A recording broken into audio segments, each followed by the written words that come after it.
Me llamo Juan Antonio Presas, soy dibujante, pintor y escultor. Me dedico a trabajar a partir de la realidad, es decir, hago lo que se podría considerar, pues, para unos arte figurativo, para otros realismo, incluso para otros hiperrealismo. Y nada, pues estoy aquí para hablar con vosotros hoy del mercado del arte. A ver, yo creo que no es una cuestión de opinión, es una descripción que el mercado del arte efectivamente está loco. Lo que pasa es que cuando una autoridad está loco, pero está tan alejado de la realidad que cuando alguien que es considerado una autoridad dentro del mundo del arte, y si no lo es, lo que diga no es relevante, su opinión no será relevante, cuando alguien que es considerado una autoridad dentro del mundo del arte dice eso, está dando a entender que ha habido algún tiempo cercano que no ha estado loco. Y yo no estoy muy de acuerdo. Yo creo que el arte lleva loco durante mucho tiempo, es decir, desde hace bastante tiempo. Es decir, es muy común, pues eso, decir, bueno, la cosa se ha despendolado con el asunto de las instalaciones o se ha despendolado en el sentido de eso, de que no hay un criterio claro a la hora de por qué se pagan no sé qué cantidades por no sé qué cosas y tal, pero yo creo que habría que revisar hacia atrás y el problema, digamos, viene de muy atrás, es decir, el problema viene, pues qué sé yo, la aceptación de Duchamp tan acrítica, pues eso habría que revisarlo.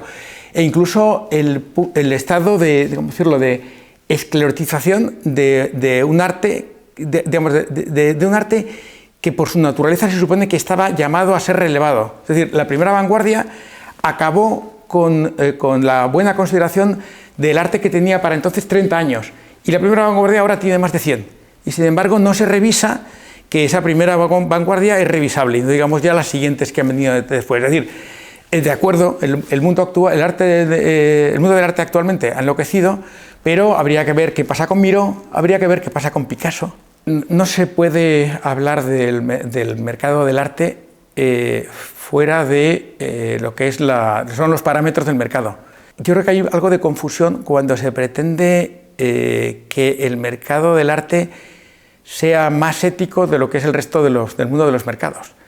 Nos resulta un poco incómodo que esa mercancía, a la que llamamos arte, funcione con reglas parecidas a, qué sé yo, a la de las latas en conserva, pero probablemente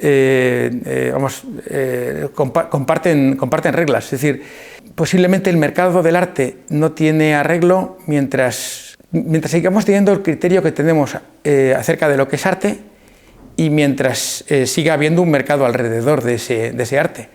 Habría que revisar, por tanto, fundamentalmente qué es arte. Todas las actividades artísticas siempre han estado, lógicamente, condicionadas porque está, por una parte, pues, el gusto, digamos, per se de hacerlas, y luego que para poder mantenerse haciéndolas y seguir haciéndolas y por tanto hacerlas cada vez de una manera, pues no sé, más profesional y mejor y demás, pues tienes que tener una demanda. Digamos, tanto antes como ahora, digamos, los artistas, los pintores, los músicos, han tenido que estar supeditados a qué se pide de ellos. Yo creo que quizá el problema en la actualidad es que mientras que antes la petición era de un carácter más personal, es decir, en primera persona el rey, el noble o el cardenal de turno le encargaba al artista que en primera persona él consideraba como valioso algo. Y ahora me da la impresión de que todo está mucho más despersonalizado, es decir, no está muy claro en el mundo actual de dónde viene la presión y de dónde viene la consideración de qué es el arte que hay que potenciar o que hay que encargar. Cuando hay unos premios en los que un ente, que es el Ministerio de Cultura, nombra una serie de sujetos que a su vez también muchas veces presiden diferentes entes también más o menos abstractos, y todo ese conjunto de personas se reúnen para dilucidar a quién le entregan los premios y a quién no, a su vez esas personas muchas veces están digamos, recogiendo por una parte ciertos intereses y de algún modo pertenecen, digamos, son representantes de una élite artística y tienen que procurar que se note que lo son. Es decir, sus gustos no pueden ser los gustos adocenados del pueblo, sino que son los gustos de una especie como de conjunto de superhombres estéticos que no van a decidir algo que esté dándose de bofetadas con lo que es el mainstream, la gran corriente artística a nivel mundial, corriente artística que además está establecida desde hace muchos decenios y está más o menos esclerotizada desde hace muchos decenios. Con lo cual, al final es una cosa un poco extraña, porque cuando encontramos con que hay premios que se otorgan a obras que son incomprensibles para el público, de algún modo parece como si hubiera habido marcianos que han llegado a la Tierra y que los han otorgado, porque en cierto modo nadie ha dado esos premios. Entonces yo creo que ese es el gran problema, es decir, mientras que antes había un sujeto que con acierto o con error, por su gusto personal, encargaba una cosa a un autor que le interesaba, ahora produce la sensación un poco como una especie de magma extraño por el cual una entidad abstracta casi termina dando un premio también como abstracto a un objeto abstracto hecho también por un autor también como poco concreto. La historia del arte con sus carencias nos ha acostumbrado a percibir que hay una relación entre las sociedades y el arte que producen. De algún modo, o de varios modos, el arte producido por las sociedades es el arte que las sociedades demandan y en el que de modos más o menos directos o indirectos se sienten reflejadas. Pero en el caso de las democracias occidentales esto desde el principio no ha ocurrido así. De hecho, se puede considerar que la vanguardia es el arte oficial de las democracias occidentales desde los años 30, de los años 20-30. De manera que tenemos la paradoja de que el arte que refleja a estas sociedades tan democráticas es un arte que está hecho, y así se quiere que sea, y de hecho no se tolera otro, está hecho de espaldas de lo que vaya a gustar ese público. De manera que no hay ninguna sociedad en la historia en la que el arte haya despreciado tanto al público como el arte de las sociedades democráticas. Es algo muy paradójico. Se puede decir, esto es paradójico y se han visto sorprendidos en su buena voluntad, no lo querían. No, este tipo de casualidades no existen. O sea, aunque no lo parezca, es el arte que las sociedades democráticas desean, y yo creo, aunque sería muy complicado explicar esta genealogía bien, pero yo creo que no es casual y de algún modo ha servido para ir acostumbrando al público a una serie de cosas que son no solamente poco naturales, sino que son directamente contra natura. Es decir, se nos ha ido acostumbrando, y en ese sentido el arte ha sido como una punta de penetración de esta idea, se nos ha ido acostumbrando a que renunciemos a la capacidad de juzgar. Se nos ha ido enseñando a que desconfiemos de nuestro criterio. Se nos ha ido acostumbrando a que renunciemos, a que tengamos una idea tan laxa acerca de lo que es bello, que al final terminemos por asumir como bello lo que es evidentemente feo. Y esto ha sido, digamos, la antesala para terminar renunciando a cualquier criterio de belleza, que a su vez es la antesala de terminar renunciando a cualquier criterio en general, es decir, a cualquier criterio de verdad. Y este es un poco el punto en el que estamos en la actualidad. Y yo creo que en ese sentido, el arte de vanguardia, contra el cual yo soy muy crítico, es el servicio y por eso el nombre de vanguardia, es decir, los artistas del momento eran considerados, y lo consideraba también el partido, la vanguardia, o sea, lo que va, digamos, primero en el propósito de un cambio social. La vanguardia artística cumplió esa tarea, y en la actualidad, habiendo cumplido esa tarea, no le queda más que la tarea de ser como una especie de remanente, en cierto modo, contraria a lo que eran sus primeras intenciones, aparentemente, que era, digamos, de carácter revolucionario, estético, revolucionario y social, y en la actualidad es pues, un lugar de especulación del gran capital. Cuando estás metido dentro de una profesión y tienes que vivir de eso, digamos, vas viendo el modo de ir obteniendo medios para poder ir tirando hacia adelante. Entonces, si eres más lúcido y tienes que estar haciendo cosas que son contrarias a lo que dices que quieres hacer, te va a costar más. Con lo cual, en realidad, el sistema lo que premia es que haya, digamos, una lucidez justa, o por lo menos una lucidez encaminada que te permite ver el problema de ciertas direcciones y procurar ignorar el problema en otras. Entonces, digo, se hace muy evidente en el caso del mundo del cine que por una parte está hecho, digamos, con todo bombo y platillo contra las llamadas convenciones sociales y por otra parte dependen como nada y al revés, reclaman todavía depender más o reclaman, digamos, más ayudas de las subvenciones que les otorga además, el mismo status quo contra el que dicen atacar. Entonces, en el mundo, digamos, de las artes plásticas ocurre algo muy semejante. Lo que pasa es que es menos llamativo porque en su decadencia las artes plásticas han alcanzado un punto de indiferentismo social tan grande que prácticamente nadie sabe que esa gente está haciendo esas cosas. Pero en el fondo, aunque sea, digamos, un circuito mucho más restringido y, digamos, y que afecta a muchas menos personas, el problema es muy parecido. Se ha dicho muchas veces, se ha hablado muchas veces, os ha llamado la atención sobre la cercanía que hay entre subversión y subvención. Y yo creo que, bueno, que esa cercanía es más que evidente y afecta a todos los órdenes. O sea, afecta, por una parte, a más arriba del todo, a lo que serían los ministerios de cultura de los estados, afecta al criterio de la especie, digamos, ¿cómo decirlo?, aunque dicho así suene un poco extraño, pero en fin, de contubernio que constituyen el mundo de las galerías, de las grandes ferias internacionales y demás, que tienen también que ver con ese escalón al que me he referido más arriba, de carácter estatal, y luego, digamos, más para abajo en el ámbito de la formación, porque desde que se instauraron las academias naturalmente tienden a producir sujetos que cumplan con parámetros y con demandas digamos, instauradas por el estado de turno y por el criterio estético que lleva asociado el estado de turno. Nosotros somos, de alguna manera, hijos de estados producto de las revoluciones, obviamente de la Revolución Francesa, pero también de un modo indirecto de la Revolución Rusa, y entonces sería raro que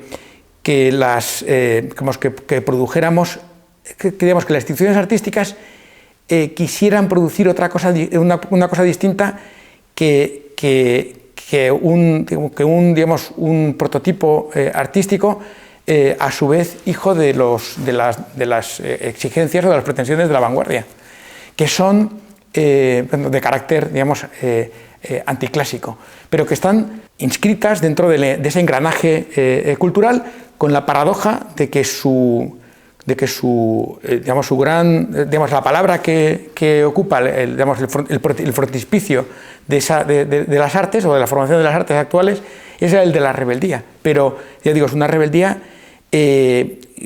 ¿cómo decirlo?, tan inscrita dentro del estado de cosas, y esto se ve muy claramente en el caso del cine, pero no solo, que reclama, digamos, de la subvención, que reclama que el Estado contra el que se dice atentar te sufraga los gastos, y cuanto más atentes contra él, que con más razón te lo esté sufragando. Es algo completamente enloquecido y contradictorio, y que además deja por completo fuera no solamente de la atención, sino que deja fuera, digamos, del problema cualquier otra manifestación artística que no esté metida dentro de esos parámetros. Es decir, no hay modo de reclamar que haya algún tipo de cobertura para eso, que no se queja, porque directamente, porque no se queja, no existe. Tiendo a pensar efectivamente eso, que esa enseñanza, esa familiaridad con que hayamos, digamos, asumido que lo que es evidentemente feo quizás sea bello, pero bello de otra manera, hasta que ha llegado un momento en que se nos ha acostumbrado a que terminemos por desconfiar de lo que era belleza entendido del modo anterior. Pues aquí igual, eso, digamos, es la antesala para que vayamos desconfiando acerca del sentido común, y por medio de ello que vayamos desconfiando acerca de la verdad. Con lo cual, por una parte se amplía el sentido de verdad, que incluye lo que antes era considerado falso, y se sigue ampliando de tal manera que llega un momento en que la verdad, que tampoco, porque al final Al final, el sentido de contradicción hace que la amplitud de las palabras no pueda ser infinita. Es decir, que llega un momento en que si lo extiendes mucho, termina por estar fuera del campo de la palabra lo que inicialmente era lo único que estaba dentro. Es decir, que si extiendes mucho el concepto de verdad y que incluye lo que antes era considerado falso, llegará un momento en que lo que inicialmente era considerado verdad, igual que lo que inicialmente era considerado bello se ha ido fuera del ámbito estético, lo que inicialmente era considerado verdad termina por irse fuera, por salir, digamos, dentro de lo que es considerado tolerable en el ámbito del criterio.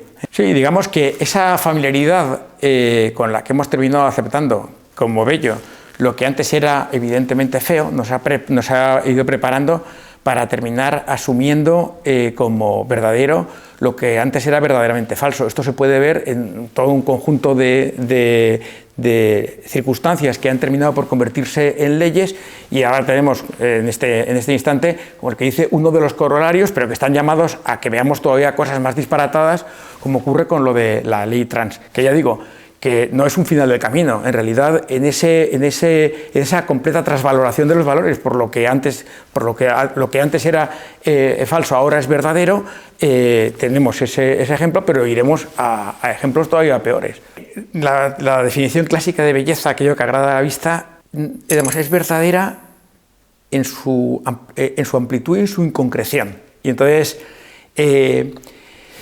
digamos que el sentido común nos dice que lo que entendemos por bello necesariamente tiene que el criterio de lo bello tiene que ser suficientemente amplio como para que le deje un margen, digamos, dinámico, para que haya incorporaciones que estén casi como camino casi de una cierta contradicción. Es decir, que, por entenderlo de alguna manera, el criterio de lo bello en el mundo, digamos, renacentista clásico, en ciertos sentidos es casi contradictorio con el criterio de lo bello en lo barroco romántico. Pero una cosa es que el criterio de lo bello tenga que ser tan amplio como para que quepa dentro de él una multiplicidad de cosas cercanas a lo aparentemente contradictorio, y otra cosa es que tenga que ser tan amplio que termine por resultar primero indefinido y finalmente lo que antes he comentado, con la excusa de la indefinición, que al final termine saliendo fuera del ámbito de lo bello lo único que antes lo integraba, y que al final esté, digamos, colonizado lo bello por lo que antiguamente era considerado feo. Entonces, bueno, yo no puedo dar una definición, digamos, más precisa que esa definición clásica. Y yo diría que probablemente no la puede dar nadie. Lo que pasa es que habría gente que podría especular con mucho más peso que yo sobre el criterio de lo bello. Digamos eso, que el problema del mundo actual es que ha terminado por prácticamente convertir por hacer que el ámbito de lo bello termine por estar tan colonizado por lo que antiguamente era considerado feo, que ya no entra dentro de él lo que antiguamente era considerado bello. Y entonces la única solución que a mí se me ocurre es, como en otra serie de recomendaciones que podría hacer, todas ellas un poco cafres, que sería renunciar en este momento, por falta de operatividad, al concepto de bello, renunciar por falta de operatividad al concepto de arte, no prestar demasiada atención a la historia del arte y acabar con el Ministerio de Cultura. El problema es que en la actualidad hemos estirado tanto los conceptos, hemos metido dentro del concepto digamos, cosas tan contradictorias, y hemos terminado por hacer que el criterio antiguo del concepto prácticamente quede fuera, que digamos, ya los conceptos están marcados y o bien apenas dicen nada concreto, o bien dicen rigurosamente lo contrario de lo que decían antes. Con lo cual, en parte por falta de operatividad y en parte porque están marcados, porque digamos son políticamente interesados, yo creo que lo mejor que se puede hacer con muchos de los conceptos que han sido operativos durante los últimos 2 siglos, o que dejaron ya de ser hace a lo mejor medio siglo, es dejar de usarlos y entonces empezar a utilizar categorías, por decirlo de algún modo, y si pudieran ser no categorías todavía mejor, más a pie de calle, o sea, menos contaminadas, sobre todo menos contaminadas de respetabilidad.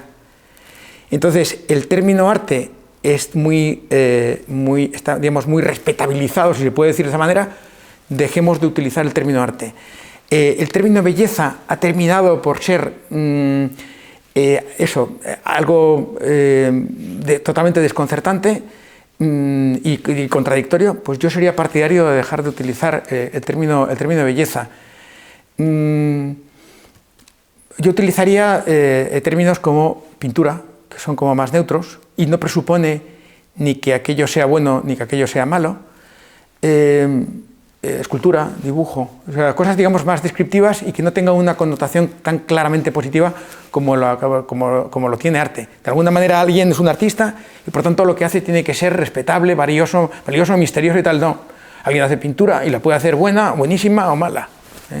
Digamos que nos presiona menos. De algún modo esos términos le van devolviendo un poquito al espectador el derecho a opinar. Hacen que el espectador esté menos obligado a mirar desde abajo y respetuosamente aquello de lo que está hablando. Digamos, le devuelven, digamos, el derecho a mirar de tú a tú a la materia de la que esté opinando, porque si no, sobre el público ha terminado por caer con respecto al arte un desnivel reverencial parecido al que ahora recientemente nos están dando con respecto a la ciencia.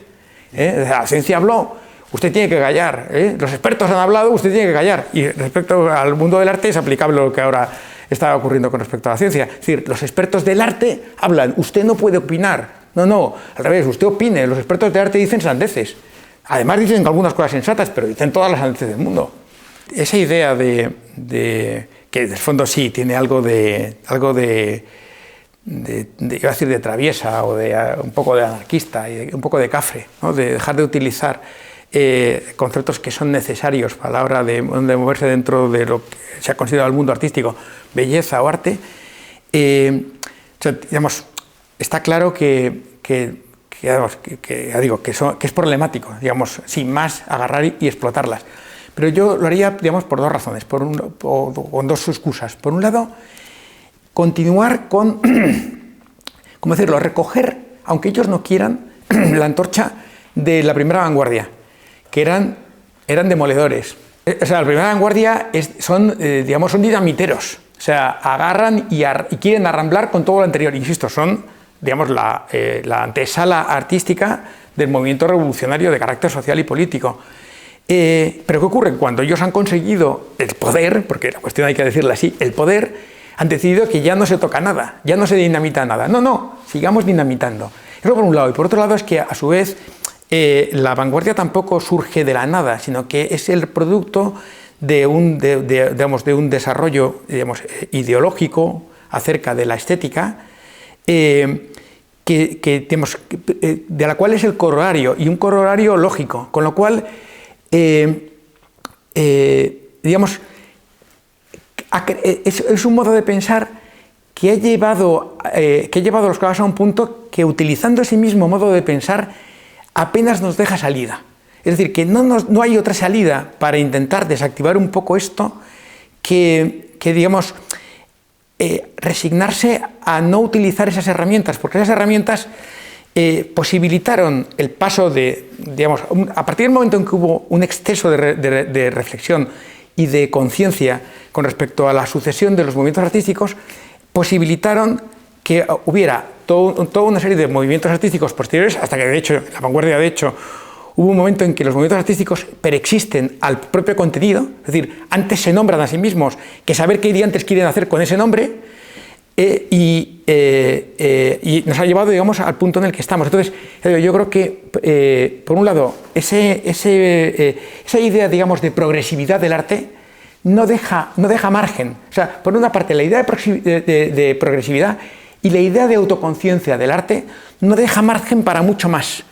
Y por otro lado, eso por una parte, y por otra, haciendo caso a esa intención, que es, digamos, lo único que tiene sano, en mi opinión, la primera vanguardia, digamos, de ruptura. Todos los movimientos artísticos anteriores han tenido un punto de ruptura. Lo que pasa es que en los movimientos artísticos anteriores, que no tenían conciencia de sí, además de una cierta intención de ruptura, había también una obvia voluntad de continuidad. En la vanguardia apenas hay voluntad de continuidad, solamente hay voluntad de ruptura. Pues bien, yo lo que quiero es romper con la vanguardia y recuperar una cierta continuidad con lo anterior. Y para hacerlo, digamos que necesito, para salvar, digamos, ese lapsus, necesito, digamos, un poco como renunciar a esa línea ideológica de progresividad, porque ya no da más de sí. Sí, digamos que uno de los modos en los que la vanguardia dirige sus baterías contra el arte que le precede es el de denostar, es una doble vía, digamos, por un lado la estética, más puramente estética, y la técnica, aunque tienen mucho que ver una con otra. Por la primera se hace de menos a, digamos, un modo de hacer música, un modo de pintar, que pasa a ser considerado, digamos, como ridiculizablemente bello. Entonces, como a esa intención estética se correspondía toda una capacidad técnica que había sido, digamos, afinada durante siglos, la crítica a ese criterio estético fue asociada a una crítica a las herramientas técnicas que lo habían hecho posible. Entonces eso implicó una decadencia de la técnica.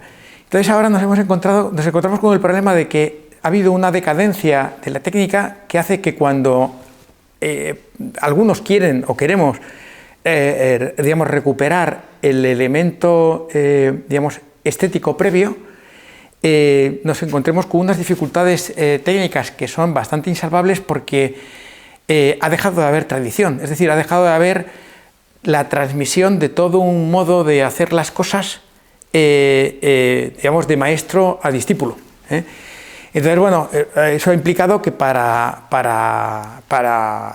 digamos, recuperarlo, pues ha habido que digamos, investigar. En el sentido, en el campo de las artes ha ayudado mucho lo que han seguido vamos, aprendiendo, sobre todo los restauradores, y eso ha sido muy útil. Pero digamos, hay una parte de la transmisión que se debería dar en los centros de enseñanza, no solamente en lo que ahora es grado de facultad, sino que incluso en los colegios, que ha decaído. Digamos, hay ámbitos, por ejemplo, recuerdo en Francia, yo tuve una alumna que me comentó, ella era alumna mía en primero de facultad, y ella venía de estar cursando ya tercero en Francia, y me comentó que ella en tercero todavía no había hecho ninguna materia práctica. Es decir, que todo era puro concepto. Claro, alguien que está en tercero de Bellas Artes y que no tiene ninguna materia práctica, le puedes a dibujar, y por mucho tercero y por mucho, digamos, medio grado que tenga, o como se llame eso, realmente no sabe hacer, lo hago con un canuto literalmente, es decir, no sabe nada acerca de dibujar o de pintar.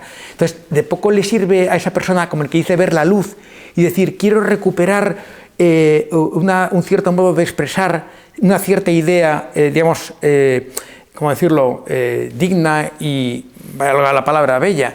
Si no tiene herramientas, pues probablemente sea peor el remedio que la enfermedad. Es decir, no va a poder estar, aunque tenga la mejor intención, a la altura de su intención. Y ese es un problema que nos afecta en un grado, digamos, amplio. Hay más, es decir, a la hora de recuperar aquello sobre lo que, digamos, ha caído un poco como la crítica de lo pompier y de lo amable o de lo bonito, está también toda una cercanía con un mundo de sentidos, porque claro, a todo esto va asociado también la pérdida del sentido del mundo. Entonces, el mundo anterior tiene un sentido y hay, digamos, toda una serie de lenguajes que acompañan ese sentido. Que son lenguajes en buena medida de carácter simbólico. Es decir, que caracteriza al arte antiguo no solamente el cultivo a una forma por medio de una técnica que la hace posible, sino que esa forma es leída por el espectador por medio de todo un lenguaje de símbolos que van asociados y que van permeando y que van entrelazándose con las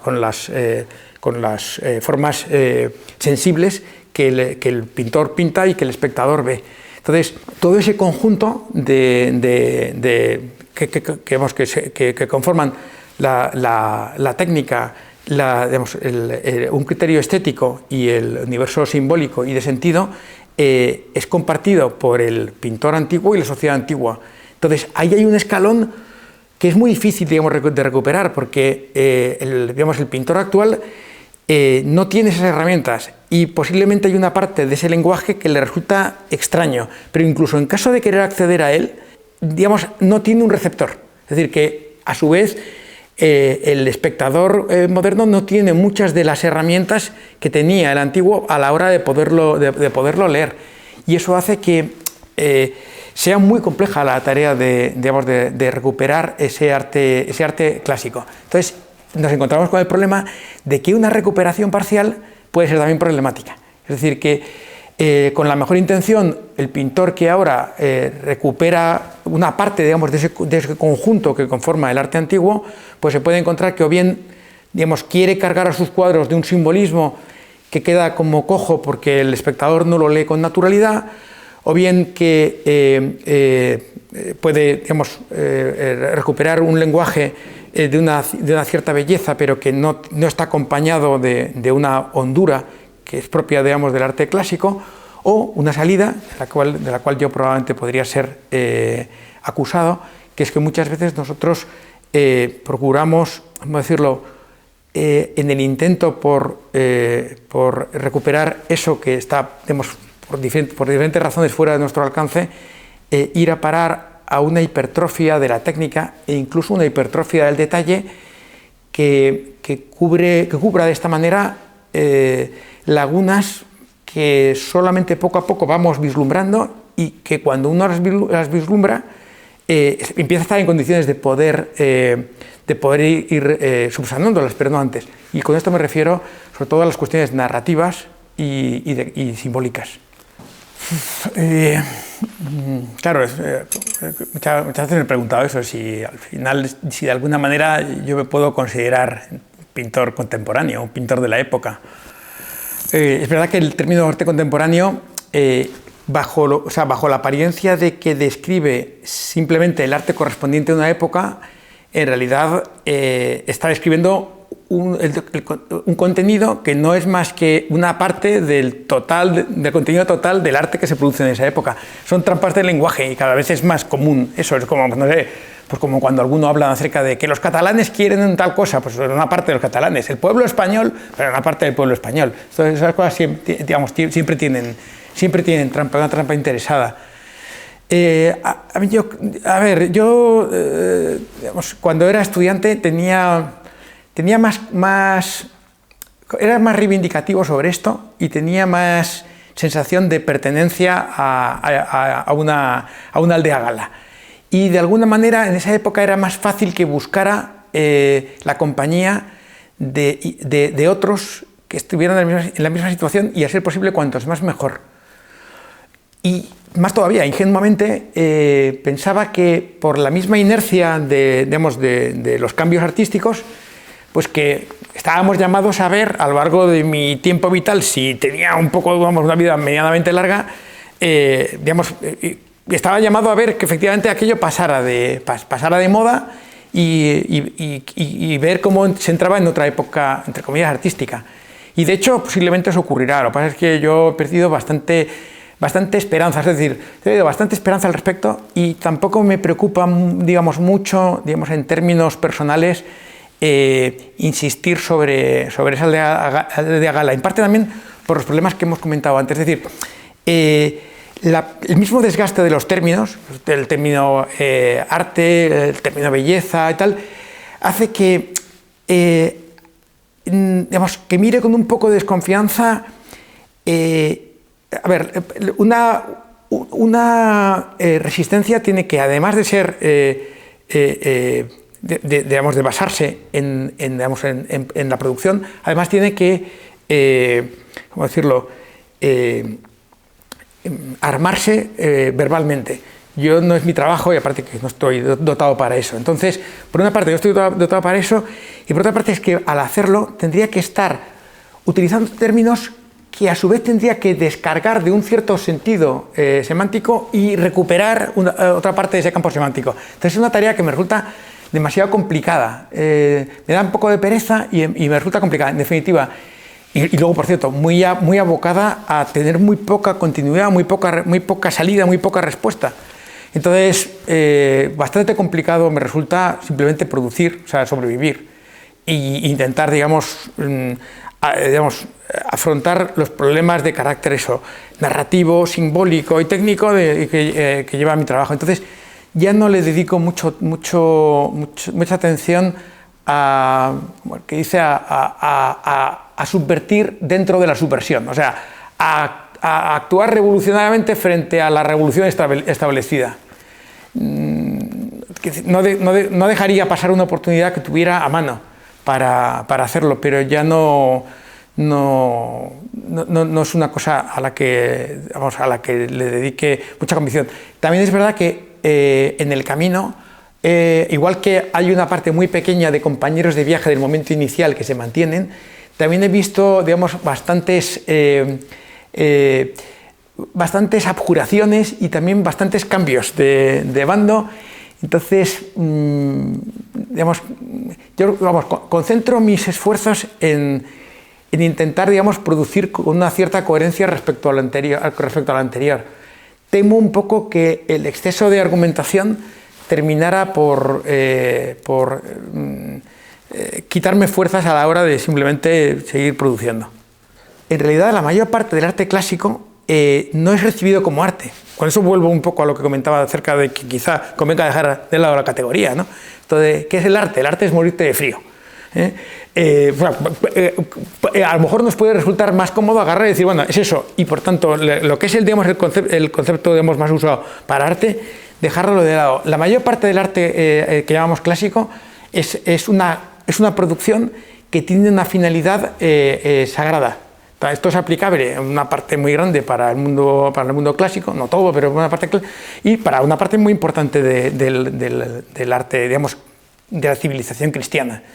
Es decir, el tipo que va a Santa María del Popolo y ve el cuadro que acaba de entregar Caravaggio, no está esperando que alguien que por el hecho de que sea un cuadro que está todavía fresco, no está esperando que alguien le dé las pautas estéticas para juzgarlo.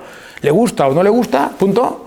Y luego el contenido, digamos, que muchas veces son contenidos que tienen diferentes lecturas, pero hay una lectura, digamos, como muy accesible, a la que él va a acceder y no va a intentar, digamos, acceder a mucha más. Entonces, añadir mucha reflexión, incluso aunque sea con la mejor intención, añadir mucha intención y tratar, digamos, de justificar lo que uno hace a base del añadido verbal sobre el cuadro desnudo, tiene una cierta trampa.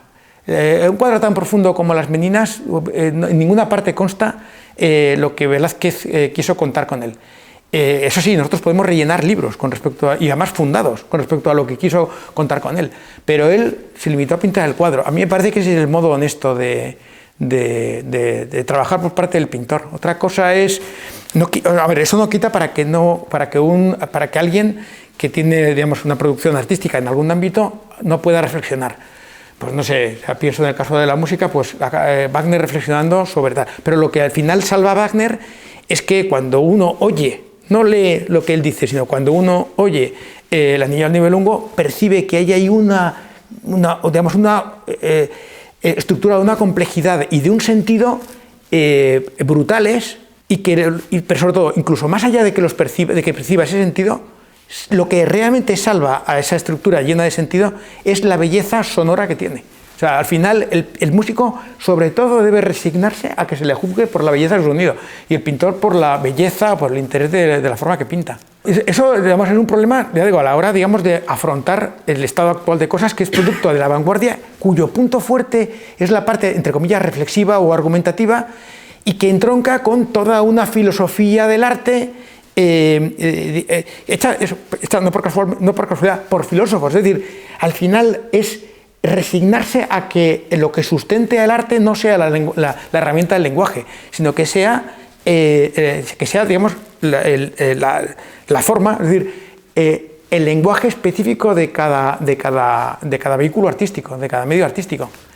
El sonido para el músico, el volumen para el escultor, el color, la pintura para el pintor, que están llenos, digamos, y por eso las hace, por eso recurre a ellas el autor, están llenos de connotaciones narrativas y simbólicas en el momento en que lo hace y también para el espectador. Y es verdad que obras especialmente ricas, además, digamos, tienen connotaciones que, por su carácter, trascienden, ¿cómo decirlo?, la lectura más inmediata de los contemporáneos y alcanzan algo que es más general y más intemporal. Pero eso ni basta con que uno lo pretenda, ni lo determinante es pretenderlo. Lo determinante es conseguirlo. Si el arte sacro más eficaz fue producido con poca conciencia de su carácter artístitico y mucha conciencia de su carácter sagrado, en esta época en la que sobre todo vemos el arte como algo artístico y no como algo sagrado, la paradoja es que haría falta intentar que el arte que se produzca con finalidades sagradas tuviera poca intención de ser artístico. Y esa, claro, es un poco como la cuadratura del círculo, es decir, eso implicaría que quien lo encarga no lo encargue con una intención demasiado artística y el que lo hace y el que lo ve no lo hagan ni lo juzguen con un criterio demasiado artístico. No sé tampoco exactamente qué quiere decir esto, pero yo creo que por ahí irían más o menos los tiros. Para empezar, habría que empezar por los contenedores, por los cajones que contienen el arte sagrado, es decir, las iglesias.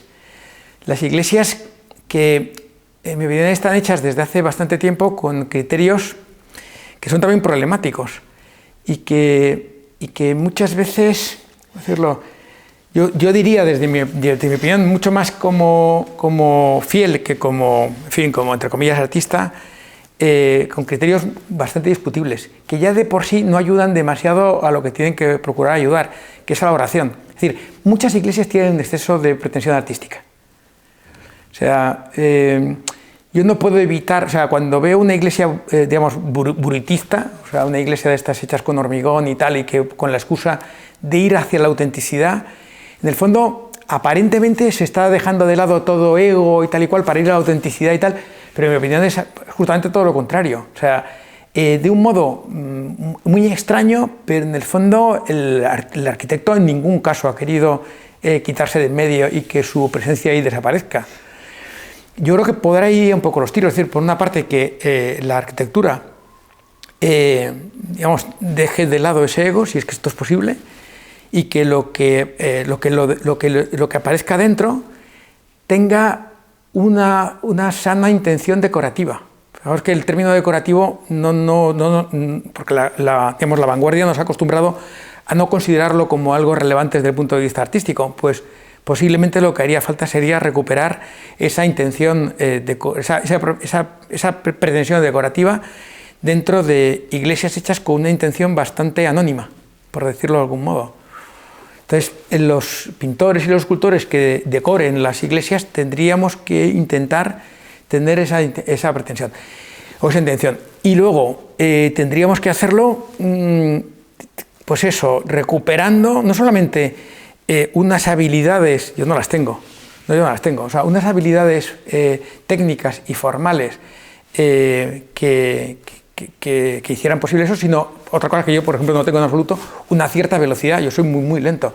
No tiene sentido que digamos, se decoren iglesias durante una cantidad de tiempo tan grande que nadie lo pueda pagar.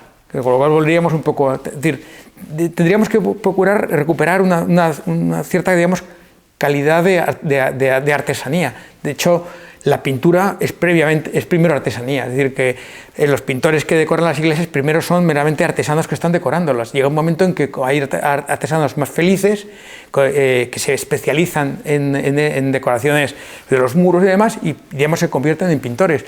Digamos que habría que recuperar algo parecido a eso. ¿Cómo se hace? Pues no lo sé. Y luego tendríamos que recuperar a autores y público una sensibilidad simbólica. Y eso tampoco se puede conseguir de la noche a la mañana. En realidad, probablemente todo eso pasaría por tener también una mayor, ¿cómo decirlo?, vivencia y mayor autenticidad de nuestra fe. Pero claro, eso diría, la solución fácil, recemos más. Pero es que, o sea, no se me ocurre así más. Yo primero, por supuesto. Cuando el pintor pinta con atención cualquier cosa, yo me dedico, pues, en la actualidad, sobre todo, a trabajar con objetos, bueno, porque la figura cada vez me resulta más complicada de pintar y no tengo modelo y tal. Cuando uno lo mira con mucho cuidado, digamos que le empieza a hacer justicia al objeto. Y bueno, en la medida en que, digamos, los objetos permanecen en el ser, digamos, hay algo, digamos, aunque solo sea de voluntad divina que lo está sosteniendo, ¿no? Entonces, si uno lo mira digamos, de esa manera, de algún modo, toda mirada a lo real al final tiene un fondo sagrado, sin más. Pero también es verdad que uno puede estar mirando a la realidad y reflejándola buscándose uno mismo. Es decir, que hay algo en la atención al detalle que puede ser, digamos, una atención deslumbrada por el misterio casi diría de los átomos, no solamente, digamos, de la belleza y tal, sino de la mera existencia. Pero también puede haber otra parte que sea, disfrutar o regocijarse en la propia habilidad técnica. Y yo creo que hay una parte de eso inevitable. O sea, es decir, que no solamente, digamos, por parte del pintor hiperrealista que está haciendo tal, sino por parte del pintor suelto, tipo, pues no sé, como podría ser en cierto sentido un impresionista, que además de mirar la belleza del campo que está haciendo, está, digamos, gustándose por su habilidad a la hora de tal. Eso entremezclado con los problemas técnicos que está afrontando o sea, desafiando y superándolo, o sea, digamos, obteniendo sobre ellos una victoria. Y hacia atrás sería perfectamente aplicable a la pintura, digamos, de Velázquez, a la pintura barroca, es decir, una pintura suelta en la que no hay esa atención al átomo, pero que es muy evidente que hay un dominio técnico que no es al detalle, pero sí que es justamente, digamos, un poco por el otro extremo, o sea, el dominio por el cual las cosas que no están pintadas una por una, las cosas que en cierto modo no están, parecen estar. Es decir, que es inseparable en la tarea del pintor esos desafíos, y siempre está el riesgo por parte del pintor que en el transcurso de esos desafíos, como el que dice, pierda, digamos, el norte de celebrar la realidad y pase, como el que dice, a celebrarse a sí mismo. Y también podría, digamos, el problema en su complejidad también afecta al otro lado, es decir, que en cierto modo, no atender a la reproducción de la realidad puede parecer que uno está dejando de cantarla, o sea, que uno está, digamos, dejando de lado la belleza de la realidad de la creación, y al empezar a hacer, digamos, formas distintas, de alguna manera está un poco como buscando una belleza más particular. Realmente siempre, todo pintor, por muy realista que sea, siempre va a tener que hacer cosas con respecto a la realidad por las cuales hace algo que, no siendo ya la realidad, porque no puede serlo, de algún modo es en parte uno mismo. Claro, podríamos entonces acusar, por un camino un poco enloquecido, podríamos acusar al pintor que está aparentemente renunciando a la realidad, al pintor, por ejemplo, románico, que está renunciando a la literalidad en la reproducción de la realidad, le podríamos estar acusando de buscarse a sí mismo. A nadie se nos ocurre, aunque solo sea porque el artista románico no existió. Los pintores románicos eran pintores, no eran artistas. Está claro que con mayor o menor acierto, mayor o menor éxito, digamos, lo que buscan es, digamos, hacer simplemente un vehículo para la decoración de la iglesia y por medio de ella para la oración del fiel. Entonces, claro, acusar al arte que no sea figurativo de solamente buscarse a sí mismo también es complejo. O sea, no son cosas, digamos, ni por un extremo ni por el otro, las respuestas son fáciles. Sí que es verdad, de todos modos, yo diría, lo que serían, digamos, las grandes líneas del espíritu que anima a lo que llamamos arte antiguo y lo que llamamos arte contemporáneo, que es a lo que me he referido alguna vez citando al arquitecto Pedro Azara, ¿no?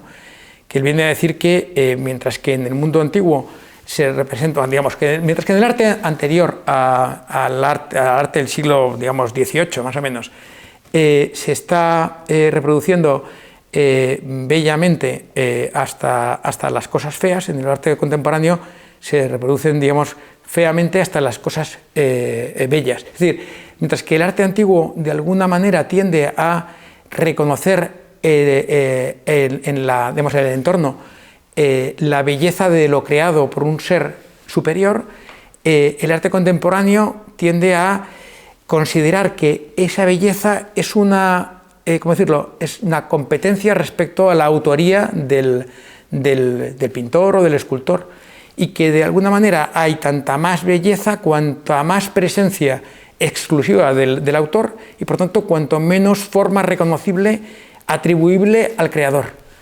Entonces, esa sería la gran diferencia. Es decir, más allá de que el arte románico no sea un arte, realista, y que sea, de carácter predominantemente simbólico, tiene con respecto a la realidad la relación de reconocer en ella, la marca del Dios creador.